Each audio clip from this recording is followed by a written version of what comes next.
Hi kids, today on Read Aloud with Mama Z we are reading Paddington at the Palace, written by Michael Bond and illustrated by R.W. Alley. One morning, Paddington and Mr. Gruber set out to see the changing of the guard at Buckingham Palace. Mr. Gruber took his camera, Paddington took a flag on a stick in case he saw the Queen, and they both sat on the front seat of the bus so that they could see all of the places of interest on the way. The bus took them most of the way. Then they had to walk through St. James's Park. It was a lovely sunny morning and there were flowers everywhere. "I think I may pick some for the Queen," said Paddington. "I'm afraid that's against the law," said Mr. Gruber. "This is what is known as a royal park, and all the flowers belong to the Queen anyway. It would spoil it for others.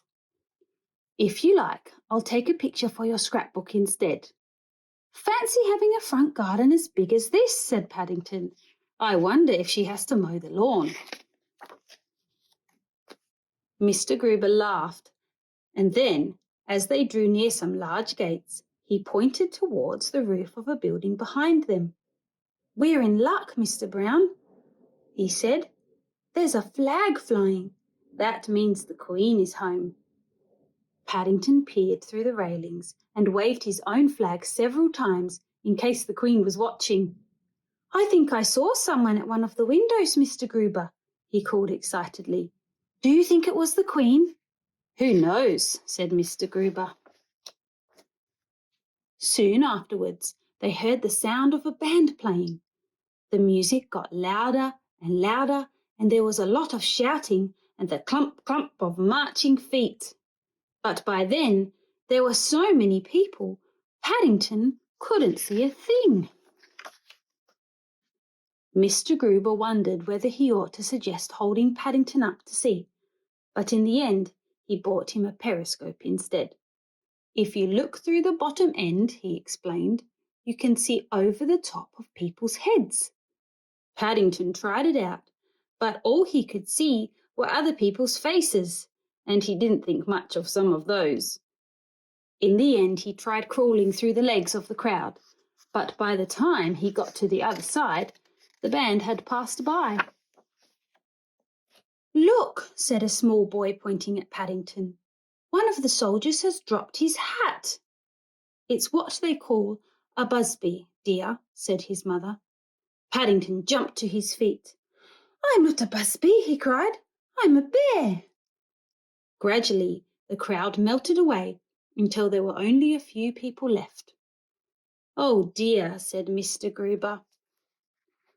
"It's all over, and I didn't even get a picture of you with one of the guardsmen." "I didn't even see them," said Paddington sadly. Just then, a man in a bowler hat said something to a policeman by the gate, and then he pointed towards Paddington and Mr. Gruber. The policeman beckoned to them. "I've instructions to invite you inside so that you can take a proper photograph," he called. "You're very honoured." Paddington felt most important as he and Mr. Gruber followed the policeman across the palace parade ground and the guard came to attention. "I think," he said as he stood to attention while Mr. Gruber took a photograph, "this guard is so good he doesn't need changing." As they left the palace, Paddington stopped by the gates to wave his flag. "Do you think it was the Queen looking out of the window when we first came?" he asked. "It was either the Queen," said Mr. Gruber, "or it was someone who likes bears very much." And he took one last picture for Paddington's scrapbook. "You must mark the window with a cross when you paste it in, just in case." The end.